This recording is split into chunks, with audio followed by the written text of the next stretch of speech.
Usiku wa Februari 28 mwaka 2026, anga la Tehran lilianza kutikisika. Ndege za kivita za Marekani zilikuwa tayari zimeingia ndani ya Iran, na chini ya ardhi kwenye banka yenye kina cha mita 60 alikuwemo mtu mmoja, mtu ambaye ameiongoza Iran kwa zaidi ya miaka 37. Dakika chache baadaye, taarifa zikaanza kusambaa duniani. Ayatollah Ali Khamenei ameripotiwa kuuawa. Inna lillahi.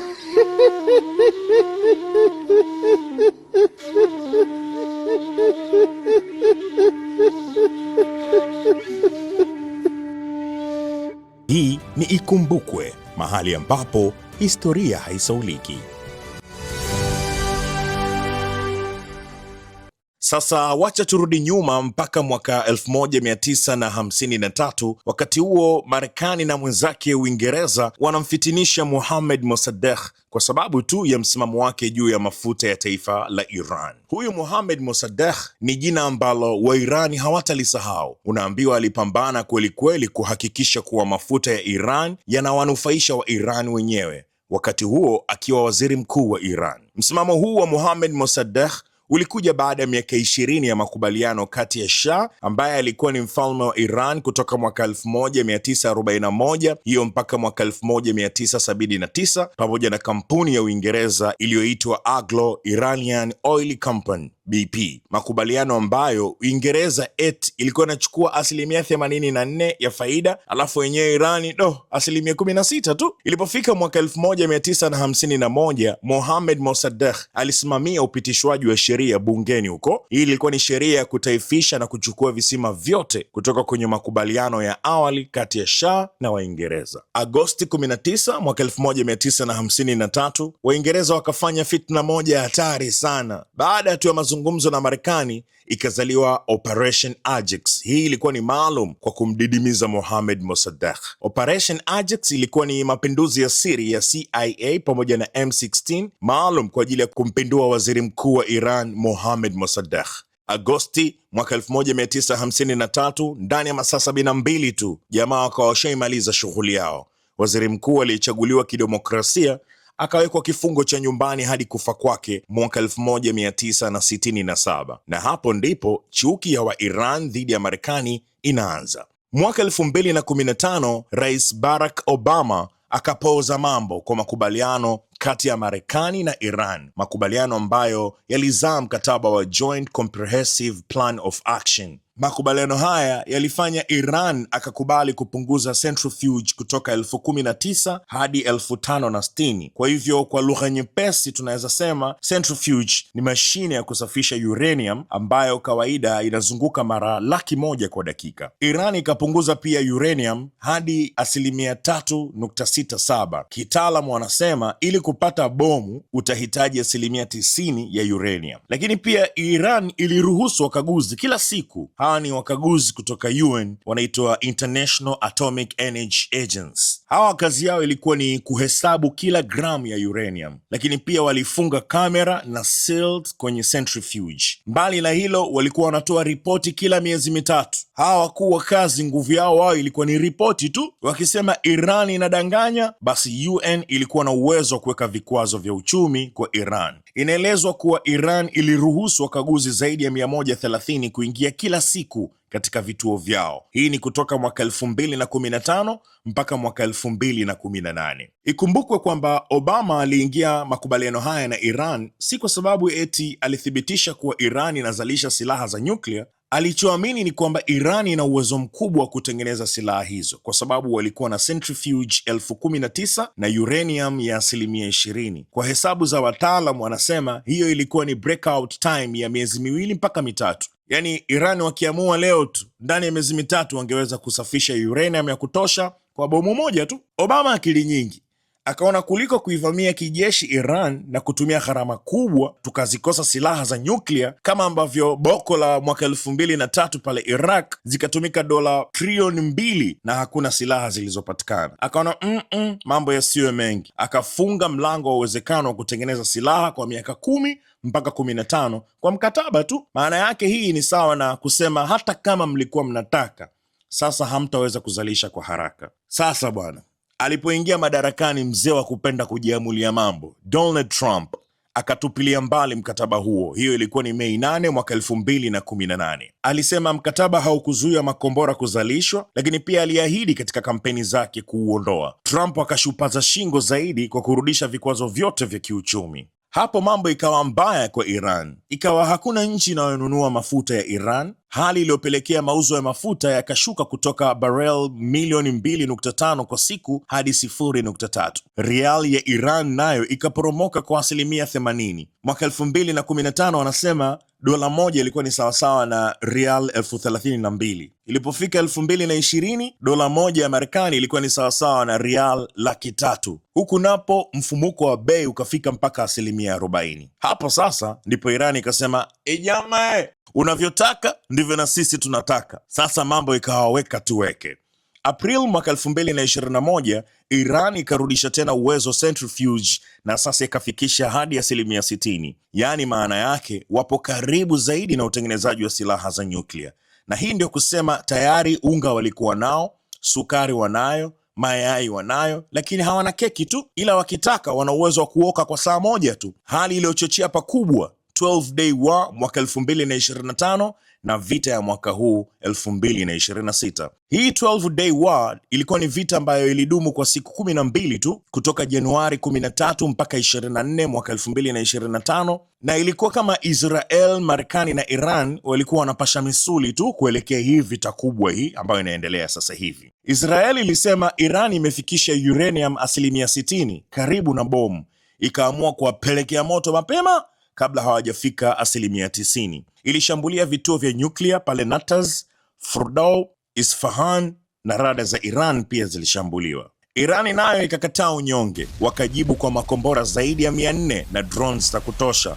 Wakafanya mbaya pale Tel Aviv, Haifa na kambi za Marekani Qatar. Marekani nayo ikaona hizi sasa dharau, ikaingia rasmi wakitumia ndege za kivita B2 kwa kudondosha mabomu ya GBU 57 pale Fordow. Mpaka kufikia siku ya 12 kila mmoja alikuwa kashamuonja mwenzake. Wakaona sio kesi, hebu tusitishe mapigano kwanza kwa upatanishi ambao ulifanyika pale Qatar. Wakati upatanishi unaendelea, baadaye Mei 2026 Marekani wakafanya kosa kubwa sana, kosa la kumuua kiongozi wao Khamenei, wakitumia mabomu mawili ya GBU 57, kila moja likielezwa kuwa na tani 14, ambayo yalikuwa na uwezo wa kupenya mita 60 za mwamba mpaka kwenye banka aliyekuwemo pale mjini Tehran. Mzee alikuwa kwenye compound ya makazi yake. Inaelezwa kuwa alikuwa na binti yake pamoja na mjukuu wake ambao wote waliuawa. Ripoti zinaeleza kwamba shambulio lilifanyika usiku wa Februari 28. Palipokucha tu asubuhi ya Jumapili Machi 1, 2026 majira ya saa 1:20, Iran ilithibitisha rasmi kifo cha kiongozi wao kwa taarifa iliyosema rahbar wetu ameuawa na waziri wa ulinzi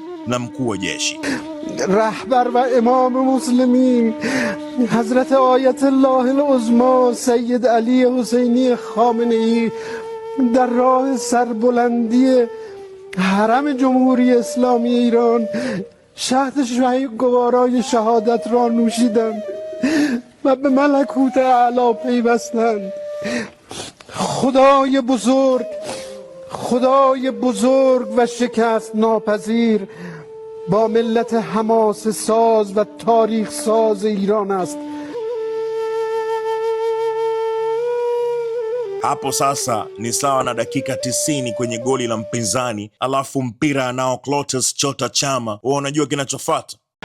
Kwa Eli Mpanzu anaunyanyua Chama!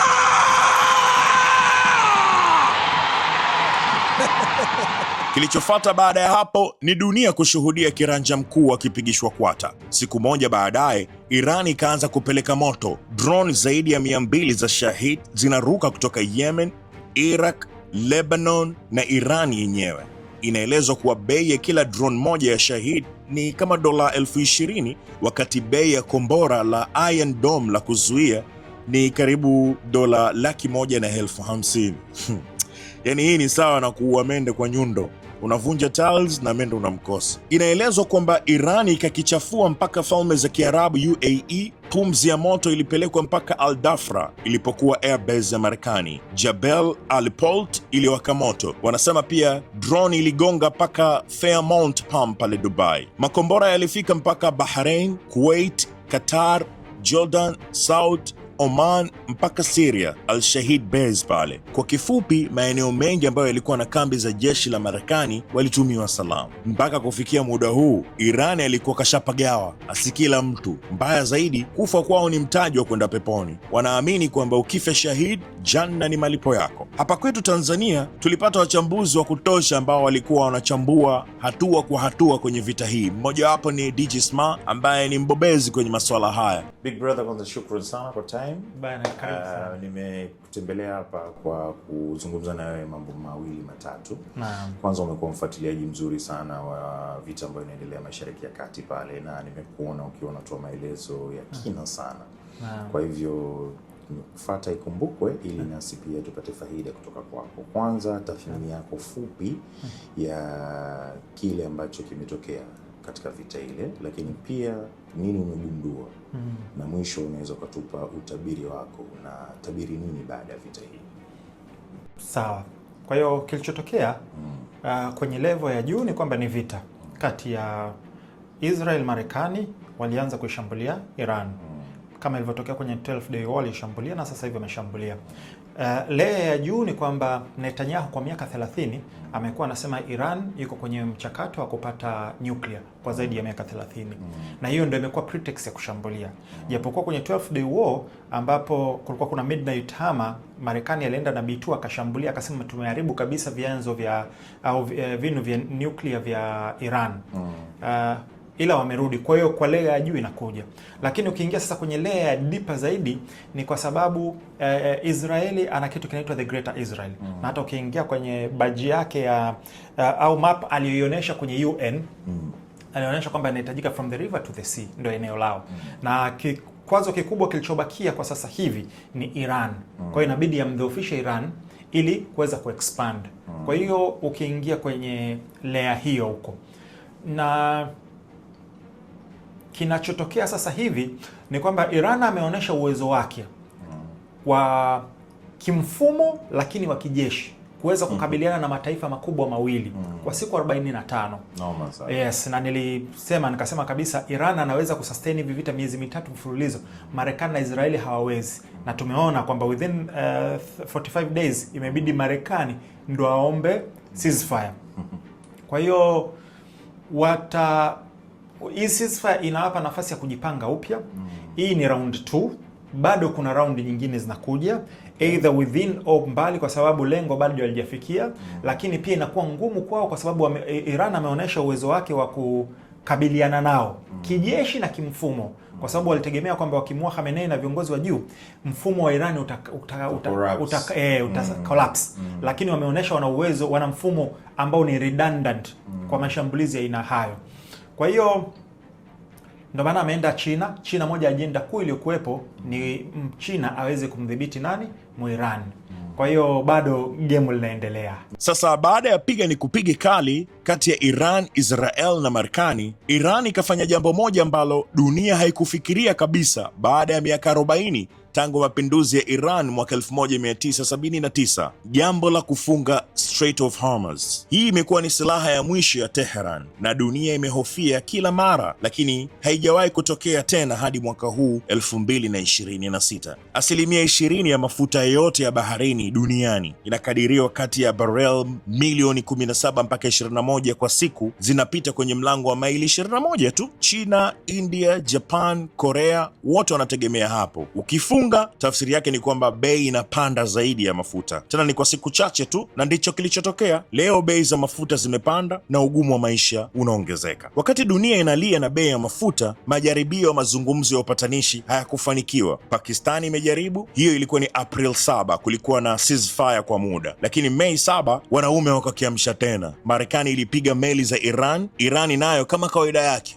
unavyotaka ndio na yeye anataka, akajibu kwa makombora, na Qatar inasemekana ikazuia mamia ya makombora. Israel pamoja na Marekani walimuua Ayatollah wakidhani vita itaisha, ila iliongezeka. Irani ya leo haina kiongozi mmoja, ina kamati ya kijeshi, ila Mojtaba amewekwa juu, lakini nguvu halisi ipo kwa kamati ya IRGC. Lakini pia Irani ina kitu kimoja ambacho Marekani na Israel hawana: subra ya miaka 40 ya vikwazo vya kiuchumi. Wamefunga lango la mafuta la dunia, wamefanya bei ya petroli kupanda duniani, na wameshikilia msimamo wao, yaani ukitupiga kichwa tunakata mshipa wa damu wa uchumi wako. Hii si vita ya silaha tu, ni vita ya uvumilivu pia, na kwa kifupi mpaka leo ni kama hakuna mshindi. Kwa hivyo kinachoendelea sasa hivi katika vita hii, kupitia mahojiano na kipindi cha 60 Minutes, hii ilikuwa ni Mei 10 mwaka huu 2026, Netanyahu alisema vita na Iran haijaisha. Anadai Irani bado ina uranium iliyofichwa na ukiingia unaweza kuitoa. Irani nao wana mapendekezo yao, wanasema wanataka vikwazo vyote vya mafuta viondolewe ndani ya siku 30 kutoka Mei 11 mwaka 2026. Blockade ya majini iondolewe na Marekani itambue mamlaka ya Iran juu ya Hormuz. Wakati huo Marekani nao wanataka kwanza Irani ifungue Hormuz bila masharti, alafu ijadili nyuklia. Trump anadai Irani inacheza mchezo wa kuvuta muda tu. Yaani kwa kifupi ni kama vidume vinatweta kwa sasa, wanatupiana mipasho tu ya hapa na pale. Yaani kwa kifupi kinachoendelea sasa, hakuna amani,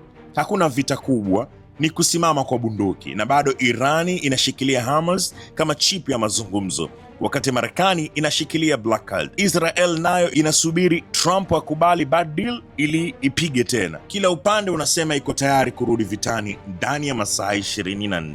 Hii ni Ikumbukwe, mahali ambapo historia haisahauliki.